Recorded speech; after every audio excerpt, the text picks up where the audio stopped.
মালাকুল মউত আইসা আপনাকে থামাবে, প্রত্যেক সুদখোরকেও থামাবে, ঘুষখোর আপনাকেও থামাবে, ওজনে কম দেন আপনাকেও থামাবে, বেনামাজি তোর ব্যস্ততাকে থামায় দিবে, মোবাইল টিফিন না যুবক তোর ব্যস্ততাও থামায় দিবে, বেপর্দা নারী তোরেও থামায় দিবে। মালাকুল মউত আইসা প্রতিটা নাফরমানকে গলা টিপে নামায় দিবে। থাম থাম নাফরমান, বহুত থাম।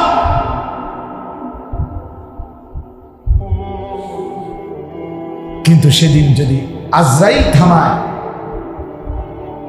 আপনি নিজে থামলেন না, নেকি মিলবে না। কি মিলবে না? মিলবে। হাসরের ময়দানে সব মনে পড়বে, কিন্তু সেদিন মনে পড়ে লাভ হবে না। কোরআনে আছে ওয়াজিআ ইয়াউমাইযিন বিজাহান্নাম।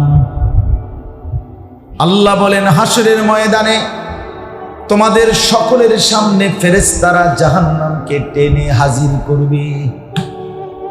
জাহান্নাম, আল্লাহ বলেন জাহান্নাম যখন হাসরের ময়দানে এনে দাঁড় করাবে, জাহান্নাম একটা বিকট চিৎকার মারবে। এক চিৎকারে ইয়াউমাইযিন ইয়াতাযাক্কারুল ইনসান, এটা মানুষ তার পুরা হায়াত এক নিমিষেই মনে পড়বে, সব মনে পড়বে।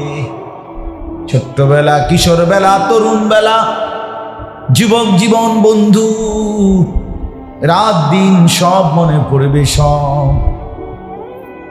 ইয়াউমাইযিন ইয়াতাযাক্কারুল ইনসান ওয়া আন্না লাহুদ যিকরা। এটা বড় সাংঘাতিক কথা বাপ। আল্লাহ বলেন ওয়া আন্না লাহুদ যিকরা, কিন্তু বান্দা সেদিন মনে পড়ে বলো কি হবে? বলে হ্যাঁ, মনে পড়ে কি হবে?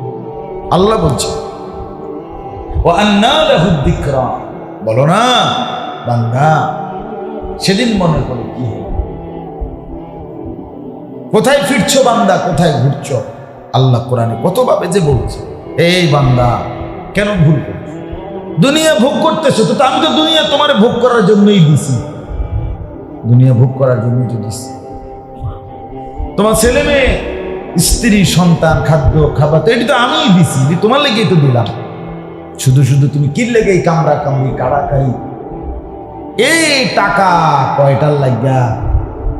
কি পরিমাণ কিছু লোক আছে এত মিথ্যা কথা কয়, এত ডাকায়, কাঁচা মিথ্যা, কথায় কথায় মিথ্যা, কথায় কথায় বাটপাড়ি, কথায় কথায় ওজনে কম দেয়, কথায় কথায় ঠকায়, সুদ ছাড়া শরীরটা মানে কাঠ বানাই দিয়েছে, ফাত্তর বানাই দিয়েছে চেহারা, কলিজাটা সুদ খাইতে খাইতে হারাম কর, শরীরটা মনে হয় যেন একটা ফাত্তর বানাই দিয়েছে, ঢালাই দিয়ে দিয়েছে, কলিজাটার মধ্যে ঢালাই দিয়ে দিয়েছে। কোনো মানবতা, মনুষ্যত্ব কিচ্ছু, সুদখোরের মধ্যে কোনো কি থাকে না, মনুষ্যত্ব থাকে। হারামখোর, তার ভিতরে কোনো বিবেক থাকে না, তার কলিজা ডালাই সোজা। কিন্তু আমার কথা বলে এত মিথ্যা করে, এত সিটারি বাটপারি করে, যা কামাই করে বাজারে গেছো, বাজারেতে কিতা কিনছো বাপ? ফাঙ্গাস, পেলাজু, আর গীতা দৈন্যতা, কাঁচামরিচ, ফার্মের মুরগা, কক মুরগা, গরু গুস্ত, এই তো দুন্দুল, করলা, টমাটো, খিরা, এই সদর বদর এটি সারা। আর কি আছে দুনিয়া ভোগ করার? কি আমরা কি আসমানটা গিল্লা খাইতে আছি, নাকি আফ্রিকার জঙ্গলটা গিল্লা খাইতেছি? আপনি কি বাঘের গোস্ত খান না সিংহের গোস্ত খান? সামান্য দুনিয়া ভোগ করতেছে, কিচ্ছু না, কিছুই না। প্রতিবেলা গোস্ত খাইতে দিল, কোনো খাইতে পারতো না, খাইতে পারবে তো? কি দুনিয়া ভোগ করলে? শুধু শুধু এত মিথ্যা কথা কেন বলার কি দরকার? এত সিটারির দরকারটা কি? আমি আহামরি দুনিয়া কি ভোগ করলাম বলে? অতএব এটাই মূল বক্তব্য আজকে। জিন্দিগি পুরা ভেতর বাহির, ঘর, সংসার, বাজার, আয় রোজগার উপার্জন সব ফেরাইতে হবে আল্লাহর দিকে। সব ফেরাইতে হবে কার দিকে? আল্লাহ। আল্লাহ, সব আল্লাহর কাছে। অফিস সামাই রিজকুকুম ওয়া মা তুআদুন। আল্লাহ বলে তোমাদের প্রত্যেকের রিজিক আসমানে। কোথায়? আসমানে। ওয়া ইন মিন শাইইন ইল্লা ইনদানা খাযাইনু। আল্লাহ বলে বান্দা বিশ্বাস করো, সব কিছু তোমার দুনিয়ার জীবনে যা দরকার দুনিয়ার জমিনে আমি আল্লাহর কাছে সব কিছু আছে ভান্ডারে ভান্ডারে। আমি আল্লাহ সব কিছু সৃষ্টি করেছি পরিমাণ মতো। ওমা কুন্না আনিল খালকি গাফিলিন। আল্লাহ বলেন আমার একটা সৃষ্টির ব্যাপারেও এক সেকেন্ডও আমি আল্লাহ গাফিল নই। হাসে কে, কাঁদে কে, হাঁটে কে, বসে কে, আল্লাহ বলেন সবই তো আমি জানি। জানে কিনা? মা তাসকুতু মিন ওয়ারাকাতিন ইল্লা ইয়ালামুহা। আল্লাহ বলেন জমিনের কোথাও যদি একটা পাতা পড়ে আমি আল্লাহ পুরাপুরি হিসাব জানি। কোন গাছের কোন পাতাটা পড়ছে। ওমা মিন দাব্বাতিন ফিল আরদি ইল্লা আলাল্লাহি রিজকুহা।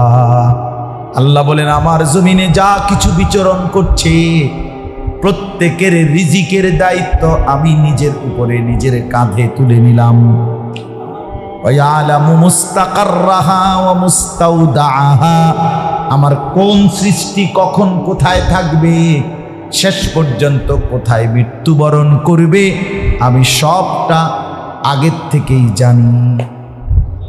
যদি বলেন আল্লাহ কখন থেকে জানেন, নবী বলছে উম্মত আসমান জমিন সৃষ্টির 50,000 বছর আগেই আল্লাহ তার মাখলুকের সমস্ত কিছু তাকদীর লৌহে মাহফুজে লেখায় ফেলছেন। কুল্লুম ফি কিতাবিন মুবিন। সব আল্লাহ বলেন স্পষ্ট লেখা আছে। আল্লাহ বুঝদান করেন। আমার ভাইয়া 10 জন হন আপনারা, আমার কোনো সমস্যা নেই। আমি এক ফেরিওয়ালার মতো মানুষ, যখন যেভাবে সুযোগ হয় বলতে থাকি। 10 জন, 5 জন, 2 জন, 4 জন, এটা আমার কোনো হিসাব কিতাব নেই।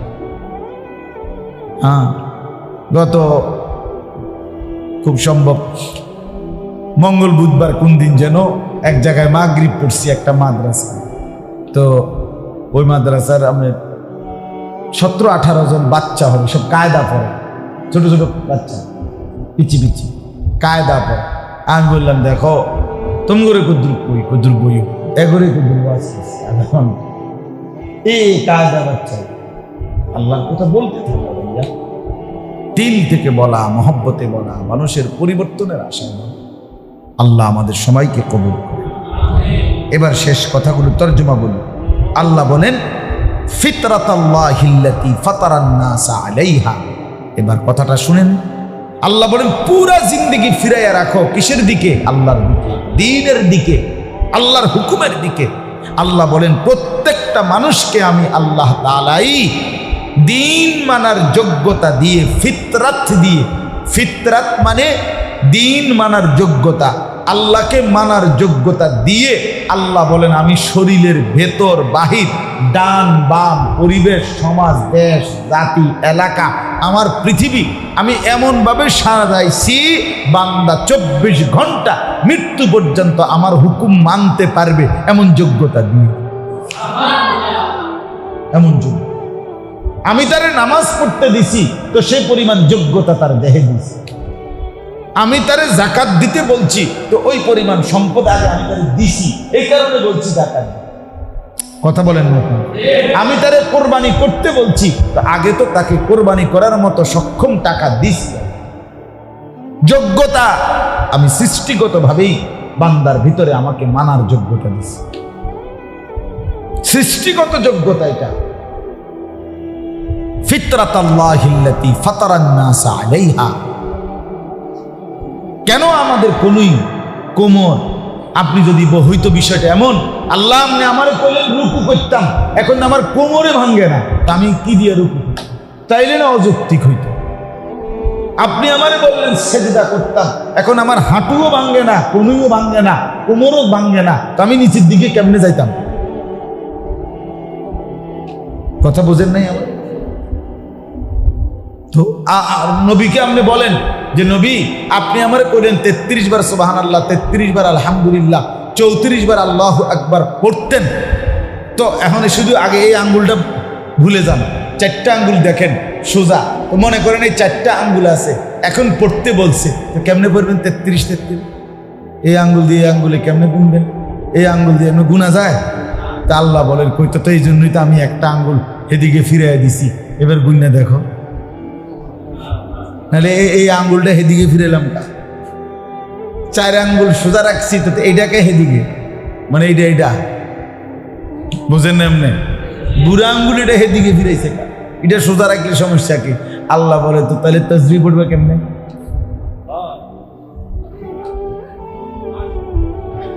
তাসবিহ পড়বে কেমনে বান্দা? সুবহানাল্লাহ। আল্লাহ বলেন আমি যোগ্যতা দিয়ে কি করছি? সৃষ্টি করেছি। ফিতরাতাল্লাহিল্লাতী ফাতারান নাস আলাইহা, আল্লাহর ফিতরাত, আল্লাহর সৃষ্টিগত যোগ্যতা দিয়েছেন, এর মাধ্যমে আল্লাহ সবাইকে বানিয়েছেন। তাহলে দিন মানা, ইসলাম মানা, আল্লাহর হুকুম মানা আমাদের এই শরীরে, এই দেহে, এই পরিবেশে, এই দেশে, এই বাস্তবতায় সম্ভব? সম্ভব? কাজে একটা হুকুমের ব্যাপারে যদি কেউ বলে সম্ভব না, তুই বেঈমান, ডাইরেক্ট বেঈমান, নাফরমান, খামখেয়ালি করে। বুড়া মানুষ না জোয়ান মানুষ, বুড়া মানুষেরও পেলাম কোঁতাইয়েন না, কোয়াইয়েন। বালা কথা কইছে, ও কইছে হুজুরে কইছে বালায়, পারি না আমরা, আলাপ করে ওটা পারে না, ওটা খাইতে পারে সব দুনিয়া, ওরা পারে না। এই সমস্ত কথা বললে হাসরের ময়দানে বাইচে যাবে। যেহেতু আমার দ্বারা একটা বুঝ দিলে কি লাভ হইল? আমারে বুঝ দিয়ে লাভ হইল কি নিয়ে? আমি আপনারে বুঝ দিলাম, আপনি আমারে বুঝ দিলেন, তারপরে হাসরের মাঠ, কবর, ফেরেশতাদের টাঙ্গাইয়া ফিরব। আল্লাহ বলেন অতএব আমার কথা এইটাই, মূল কথাই, কথাটাই বুঝাইতে চাচ্ছি যে আল্লাহকে মানার, দিন মানার, ইসলাম মানার সৃষ্টিগত একেবারে সত্তাগতভাবেই আমাদের শরীরে, দেহে আল্লাহ যোগ্যতা দিয়েছে। এই ছেলেগুলোকে বলি, তোমরা এই কয়জন ছেলে ভাইয়া, তোমাদের ভিতরে আল্লাহ নামাজ পড়ার পূর্ণ যোগ্যতা দিয়েই সৃষ্টি করেছে নিজের হাতে। আহা, হাত, চোখ, নাক, কান, পুরা শরীর, দিল, দিমাগ সব সুস্থ, একটা রোগ নাই। 16 বছরের, 18 বছরের, 20 বছরের ছেলেটা, কিন্তু এত বড় নিকৃষ্ট ডাকাত কোনোদিন ফজরের নামাজ পড়ে না। কত বড় নিকৃষ্ট গাদ্দার, কত বড় গাদ্দার, কত বড় গাদ্দার, কত বড় নাফরমান, কত বড় হাইওয়ান।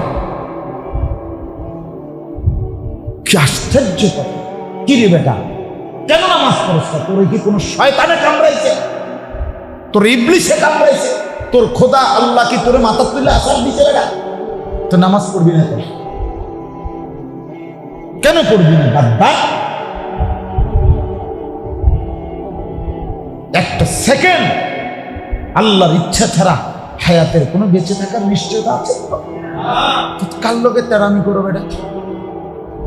ওমা এইটা কি মাতেও না, লড়েও না, মুসলমানের বাচ্চা খারাইয়া রইছে 5 ওয়াক্ত নামাজের এতবার আজান, একটা বারো তার কানে, কদূর নড়েও না, তার বিবেক নড়ে না। কত বড় গাদ্দারা, কত বড় গাদ্দার!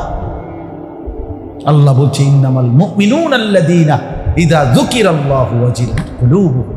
আরে মুমিন বলে তাকে আমার নাম শুনলে যার কলিজা নড়ে।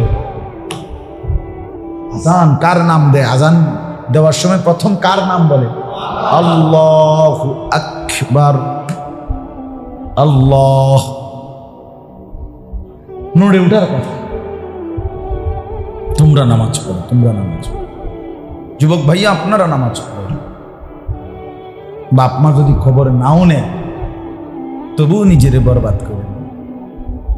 হ্যাঁ, সব বাপ মা একরকম হয় না। কিছু মা বাপও আছে স্বার্থপর। এদের কত হইলো এত নমাজ রোজা এটি বাদ দে, আগে বিদেশ যাবি না দেশে থেকে কামাই করবি, কথা ক্লিয়ার কর। টিয়ার দরকার, হুদা চম্বন করে লাভ নেই। বুঝেন নাই কথাটা? হয় গেলে বিদেশ যা, নইলে কি দেশে কি দোয়ান ল, কিস্তিতে পারি, সুদে পারি, যেমনে পারি টিয়ার ব্যবস্থা করে দেব আমি। তো তুই আগে কি লাইন ধর, কয় লাইন ধরে সুদে টাকা লইয়া ভিতরে লাইন ধরাইছে। আপনি বেলাইনে না ধরাইছেন, ভিতরে লাইন ধরাইছেন কই? আল্লাহ আমাদেরকে মাফ করে দেন।